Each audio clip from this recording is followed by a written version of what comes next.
ఒకవేళ హిందువుల పైన అక్కడ దాడులు ఆపుకుంటే తెలంగాణలో ఉన్నటువంటి మైనారిటీ ఊడిపోతారు. అది మాత్రం ఖచ్చితం. బంగ్లాదేశ్ లో హిందువుల మీద జరుగుతున్న దాడులు కానీ ఆపకపోతే తెలంగాణలో ఉండే క్రైస్తవుల్ని, ముస్లింస్ ని, మైనారిటీలందరినీ లేపేస్తామని వార్నింగ్ ఇచ్చాడు అన్నయ్య. నువ్వు సూపర్ అన్నయ్య, నువ్వు అసలు ఏమాత్రం తగ్గొద్దు. పవన్ కళ్యాణ్ గారు లాంటి పెద్ద మనిషి మాట్లాడిన తర్వాత నువ్వు మాట్లాడకపోతే అస్సలు నీకు ఇజ్జతే ఉండదు అన్నయ్య. ఒక్కొక్కరికి గుజరాత్ లో జరిగిన గోద్రా అల్లర్లు గుర్తు రావాలా. తెలంగాణలో ఆ రోజు ఎలా చంపారు ముస్లిం సహోదరుల్ని, ఎంత దారుణంగా ట్రైన్లు తగలబెట్టి ఎన్ని వేల మంది ప్రాణాలు తీశారు, ఎన్ని వందల మంది ముస్లిం ఆడబిడ్డల్ని ఇళ్లలోనే పెట్టి తగలబెట్టారు, ఎన్ని వందల మంది ముస్లింల చంటి బిడ్డల్ని నిర్దాక్షిణ్యంగా పొడిసి చంపారు. ఒక్కొక్క ముస్లిం సహోదరునికి, ఒక్కొక్క ముస్లిం సహోదరికి, ఒక్కొక్క ముస్లిం పసిబిడ్డకి మళ్ళీ గోద్రా గుర్తు రావాలన్నయ్య. అసలు తగ్గొద్దు మీరు, పొర్రపాటును కూడా వెనకడుగు వేయొద్దు మీరు. నాటకాలు ఆడుతున్నారు, నాటకాలు. బంగ్లాదేశ్ లో హిందువుల మీద దాడులు జరుగుతుంటే ప్రశాంతంగా ఎవరి పని వాళ్ళు చేసుకుంటున్నారు. ఇక్కడ ఈ క్రైస్తవులు మరి ఎక్కువ చేస్తున్నారన్నయ్య. మీరు బాగా జ్ఞాపకం చేసుకోవాలి క్రైస్తవుల గురించి. మణిపూర్ లో క్రైస్తవుల ఆడబిడ్డల్ని నగ్నంగా ఊరేగించారు చూడండి. అలా ఊరేగించాలి వీళ్ళని, లేకపోతే బుద్ధిరాది క్రైస్తవులకి. ఇది ఎక్కడ అన్యాయం అని మాట్లాడినటువంటి డేవిడ్ తలను నరికి ఆయన గుమ్మానికే వేలాడదీశారే. అన్నయ్య మీరు చంపేస్తానంటున్నారు, ఎలాగో లేపేస్తానంటున్నారు కదా, అలాగే నరికేసేయండి. ఇక్కడ కూడా ప్రార్థన మందిరాలను తగలబెట్టేసేయండి, బైబిల్ గ్రంథాలను తగలబెట్టండి, హాస్పిటల్స్ ని కూల్చేసేయండి, కాలేజెస్ ని మూసేసేయండి, అనాథాశ్రమాలను తగలబెట్టండి, వృద్ధాశ్రమాలను తగలబెట్టండి. క్రైస్తవుల ఇళ్ళు ఎక్కడ కనపడితే అక్కడ బుగ్గి చేసి వదిలిపెట్టండి అన్నయ్య. మిమ్మల్ని అడిగేది ఎవడు అసలు? బంగ్లాదేశ్ లో హిందువుల జోలికి వెళ్తారా? తెలంగాణలో ఉండే క్రైస్తవులకి భయం అంటే ఎలా ఉంటుందో చూపించాలన్నయ్య. మీరు అసలు తగ్గకండి. ఛత్తీస్గఢ్ లో పాస్టర్ తిమోతి గారిని తుపాకీతో కాల్చి చంపారు కదా మనోళ్ళు. అట్లా తెలంగాణలో ఉండే పాస్టర్స్ ని చంపేటప్పుడు ఆ టెక్నిక్ ను వాడండి అన్నయ్య.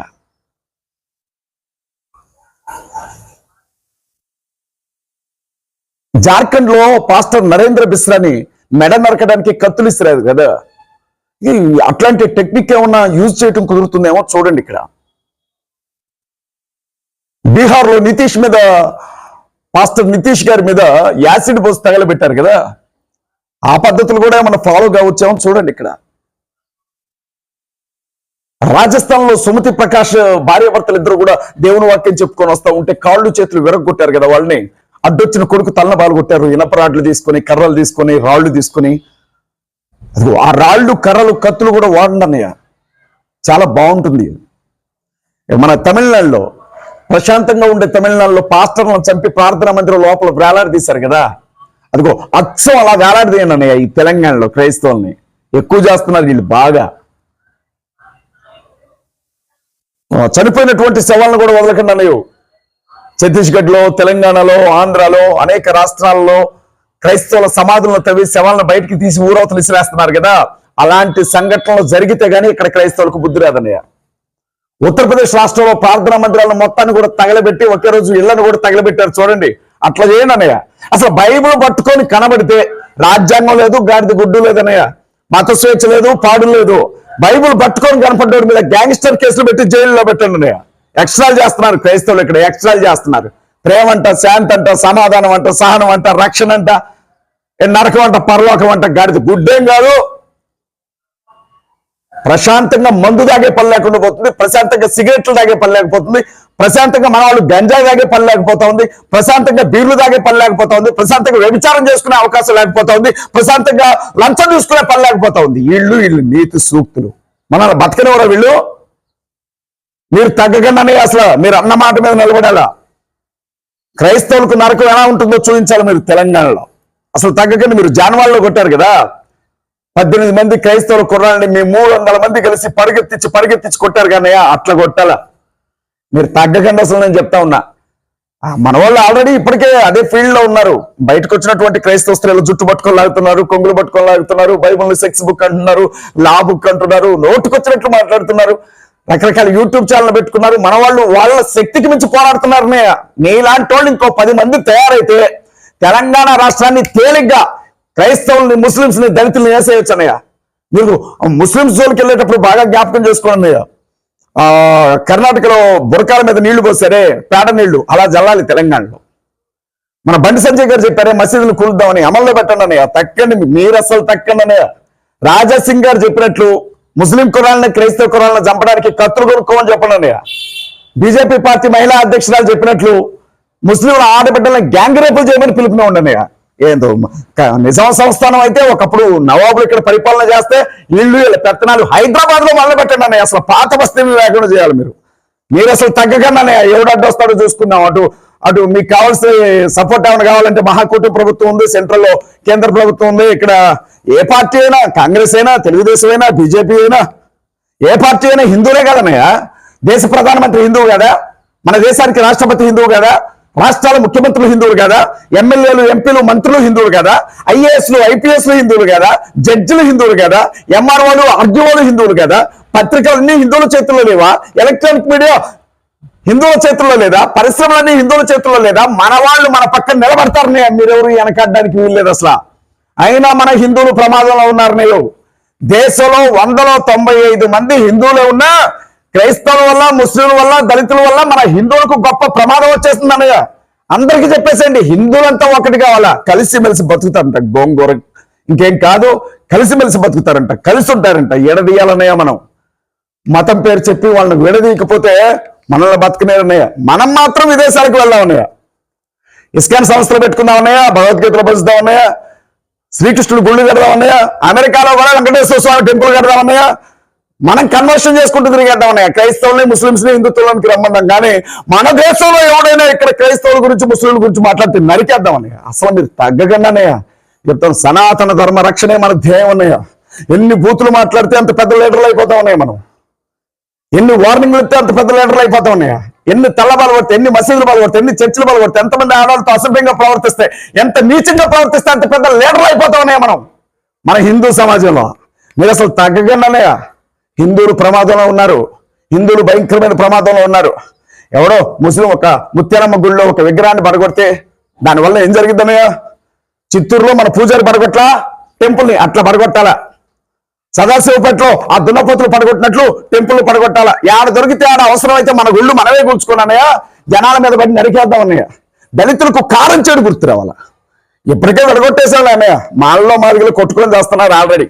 మాదిగల సభలు పెట్టేస్తున్నారు ఒకవైపు, మాల సభలు పెట్టేస్తున్నారు ఒకవైపు. మాదిగలు అన్నదమ్ములు అనే విషయాన్ని మర్చిపోయారు కానీ మందకృష్ణ మాదిగ గారు ఒకవైపు నుంచి, మహాసేన రాజేష్ ఒకవైపు నుంచి తొళ్ళు కొట్టుకుంటూ వస్తున్నారు అన్నయ్య. చేతనైనంత వరకు విడగొట్టేసేద్దాం.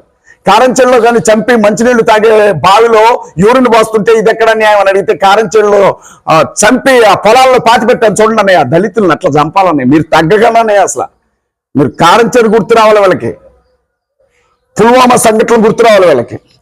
ఒరిస్సాలో పాస్టర్ గారిని, గ్రాండ్స్టైన్ గారిని చంపి కారులోనే తగలబెట్టాను చూడండి కొడుకులతో సహా. అట్లా చేస్తే కానీ క్రైస్తవులకు బుద్ధి రాదు. ఊరవతలు ఉండే దళితుల్ని, ఊరవతల బతికే పంచములను తీసుకొని వచ్చి వీళ్ళకి చదువుకోవడానికి వీళ్ళకి పాఠశాలలు కడతారు, చదువుకోవడానికి వీళ్ళకి కాలేజీలు కడతారు, వీళ్ళకి రిజర్వేషన్లు అంటారు, అదే హాస్పిటల్స్ కడతారు. వీళ్ళకి మొల చుట్టూ తాటా కట్టుకొని మూతుకు మూత కట్టుకొని తిరగాల్సిన వాళ్ళకి ఇన్స్ట్రక్షన్ చేసుకుని, సూట్లు వేసుకొని, కోట్లు వేసుకొని వీళ్ళు ఉద్యోగస్తులా కూర్చోలాగా చేస్తుంది క్రైస్తవులు, ముస్లింలు కాదు. ఒక్కళ్ళు వద్దనయ్యా. నువ్వు అసలు తగ్గొద్దనయ్యా. నువ్వు అసలు తగ్గొద్దనయ్యా. నీకు ఎంటైర్ బీజేపీ, ఆర్ఎస్ఎస్, విశ్వ హిందూ పరిషత్, బజరంగ దళ లాంటి సంస్థలు ఎన్నో అండగా నిలబడతాయి. అవసరమైతే దేశ విదేశాల్లో ఫండ్ వసూలు చేసి క్రైస్తవుల దగ్గర, ముస్లింల దగ్గర తీసుకొని వచ్చి ఇక్కడ వాళ్ళని వేసేద్దామన్నయ్యా. సిగ్గు లేకపోతే సరే మీరు మీ బతుకులు. భారతదేశంలో ఈ దేశ పౌరుల మీద, ఈ దేశంలో మనతో పాటు పుట్టి పెరిగిన మన అన్న తమ్ముల మీద మతం పేరుతో, కులం పేరుతో నరకం చూపిస్తా ఉన్నారు, దాడులు చేస్తా ఉన్నారు, ప్రాణాలు మానాలు చేస్తా ఉంటే ఒక్కడికి మాట్లాడడం చేత గల. బంగ్లాదేశ్ లో హిందువుల మీద దాడి జరుగుతుందంట.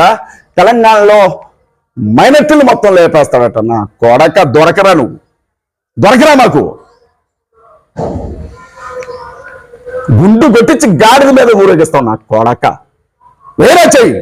క్రైస్తవుల మీద కానీ, ముస్లింల మీద కానీ, దళితుల మీద కానీ ఏంటో చేయవేంట్రా నాకు కొడకల్లారా అనుకుంటున్నారా? మాట్లాడేవాడు ఎవడు లేడని. పంచలు తడిసిపోతాయి కొడక. హైదరాబాద్ లో ఇందిరా పార్క్ దగ్గర బంగ్లాదేశ్ లో జరుగుతున్నటువంటి దాడుల గురించి ధర్నా నిర్వహిస్తే అక్కడికి వచ్చిన ప్రతి ఒక్కరు క్రైస్తవులను లేపేస్తాం, ముస్లింలను లేపేస్తాం. అంత ఉచ్చబడుతుందారా క్రైస్తవులని ముస్లింస్ చూస్తే? అప్పటి వరకు బాగానే ఉంటున్నారు. మసీదు ముందుకు రాగానే కేకలు, జేఎస్ఆర్ జేఎస్ఆర్ జేఎస్ఆర్ అనుకుంటే కేకలు. చర్చి కనపడితే కేకలు. ఒక పని చేయండి రా, మీకు భక్తి పెరగడానికి మీ ప్రతి గుడి ముందు ఒక మసీదు కట్టుకోండి. ఆ మసీదు చూసినప్పుడల్లా వెంట్రుకలు ఎక్కడ పడుస్తూ ఉంటాయి. ఓ 10 మంది ముస్లింస్ పెట్టుకోండి, వాళ్ళు చూసినప్పుడల్లా మీలో దేశభక్తి పెరుగుతూ ఉంటుంది. మీ ప్రతి గుడి ముందు, మీ ప్రతి ఆలయం ముందు మా చర్చ్ ఒకటి కట్టండి, దాన్ని చూసినప్పుడల్లా ఎక్కడ లేని పౌరుషం రోషం వస్తూ ఉంటుంది మీకు. మా పాస్టర్స్ ను పెట్టుకోండి, నెలకింత శాలరీ ఇచ్చి వాళ్ళ చూడగానే భక్తి పెరుగుతూ ఉంటుంది. సిగ్గు లేకపోతే సరే. దేశం ఒకవైపు సంఖ్యనాకిపోతా ఉంది, ఇక్కడ సర్వనాశనం అవుతా ఉంది. దీని గురించి మాట్లాడడం జాతి కాదు, కానీ ఎక్కడో ఏదో జరిగిందంట. మరి ఇదే మాట ప్రపంచ దేశాల్లో ఉండే మిగిలినటువంటి దేశాలు కూడా భారతదేశంలో క్రైస్తవుల మీద, ముస్లింల మీద ఇంత పెద్ద ఎత్తున దాడులు చేస్తున్నారు. ప్రపంచ దేశాల్లో ఉండే హిందువులందరినీ వేసి పారేస్తామనంటే ఏం బిగుతారో మీరు ఎంత కలిసి అన్నదమ్ముల్లాగా కలిసిమెలిసి బతుకుతున్నాం. చేతనైతే కలపండి, విడగొట్టకండి. ప్రపంచం భూమి మొత్తం మీద ఒకే భారతదేశం ఉంది, ఒక్క తెలంగాణ ఉందనుకుంటున్నారా? చుట్టూ ప్రపంచం మొత్తం కూడా క్రైస్తవ దేశాలు, ముస్లిం దేశాలు హిందువులతో కలిసిమెలిసి బతుకుతున్నాయి. మీరు మీ నోటికి వచ్చినట్లుగా మాట్లాడితే క్రైస్తవులు, ముస్లింలు ఏం చేయరనే కదా మీదేమా? ఈ రోజు కూడా మేము రాజ్యాంగానికి కట్టుబడి ఉన్నాం, చట్టానికి కట్టుబడి ఉన్నాం, ఈ రోజు కూడా ప్రభుత్వాలకు కట్టుబడి ఉన్నాం. కాబట్టే మీరు ఇలా మాట్లాడగలుగుతున్నారు. అయినా రేవంత్ రెడ్డికి సిగ్గు లేదు. ఫస్ట్ తెలంగాణ ముఖ్యమంత్రి రేవంత్ రెడ్డి గారికి సిగ్గు సర్వ అనేది లేదు. ఫస్ట్ ఇవాళ కాంగ్రెస్ పార్టీ రాష్ట్ర సమన్వయకర్తగా చెప్తా ఉన్నా, మా ముఖ్యమంత్రికి సిగ్గు లేదు. ఉండుంటే ఇలా విచ్చలవిడిగా మీరు రోడ్ల మీద ఊరకుక్కలు మురిగినట్లుగా మొరుగుతూ ఉంటే మిమ్మల్ని ఒక్కొక్కటి కాళ్ళు చేతులు వెరగొట్టి జైల్లో పెట్టించేవాడు. ప్రశాంతంగా ఉండే రాష్ట్రంలో ఏంట్రా ఈ గొడవలు అని ఆయన ఎందుకు పట్టించుకుంటాడు? ఆయన కూడా హిందువే కదా. ఎన్ని మాట్లాడినా నడుస్తుంది మీ హిందువుల శకం. క్రిస్టియన్, ముస్లిం, దళిత్ వీళ్ళని ఎవ్వరు పట్టించుకోకపోయినా మా డిఫెన్స్ ఫోర్స్ అండగా నిలబడుతుంది. ఒక్కడిని ఏం చేయమంటారు? మాట్లాడడమే తప్ప కార్యాచరణలోనికి రావా అంటే ఒంటరిగా ఏం చేయగలుగుతాను నేను? ఒక 100 మందిని, 200 మందిని భావజాలం ద్వారా తయారు చేస్తున్నాం. నేను ఒక్కడిని ఎన్ని చోట్లకు వెళ్ళగలను? నేను ఒక్కడిని ఎంతని కొట్లాడగలను? ఎన్నిసార్లు మాట్లాడగలను? ఎన్ని క్రిస్టియన్స్ యూట్యూబ్ ఛానల్స్ ఉన్నాయి, ఎన్ని ముస్లిం యూట్యూబ్ ఛానల్స్ ఉన్నాయి, ఇవేవి కనబడవా మీకు? మనమంతా కూడా చాలా బిజీ పనుల్లో ఉంటాం. ఇలాంటివి చాలా చిన్న చిన్న విషయాలు ఎలాంటి పట్టించుకోరంటారా? నేను దాదాపు 4 ఏళ్ల నుంచి చెప్తున్నాను ఇదే పరిస్థితి ఆంధ్రాలో, తెలంగాణలో రాబోతోంది అని. నన్ను పిచ్చోండి చేశారు. ఇప్పుడు ఏం జరుగుతుందో చూడండి. మీరందరూ పరిశుద్ధులు, నీతిమంతులు, యథార్థవంతులు. అజయ్ బాబు కూడా దొంగ. ఏదో ఒక రోజు ఈ అజయ్ బాబే మిమ్మల్ని కాపాడాల్సి వస్తుంది.